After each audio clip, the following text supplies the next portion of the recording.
Salve a tutti, mi chiamo Samuele, faccio il quarto anno ENAIP, è un sistema duale, ovvero passo metà del tempo a scuola, l'altra metà in azienda. Io più precisamente lavoro in un'azienda nella quale produce stampanti 3D.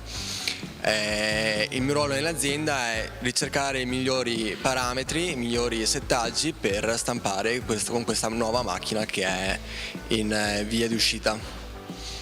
La stampa 3D è utilizzata principalmente per la prototipazione, ovvero da un disegno 3D in questo caso, che è realizzato con il programma SolidWorks, possiamo metterlo in un altro programma che mi crea un codice che dopo la stampante va a leggere.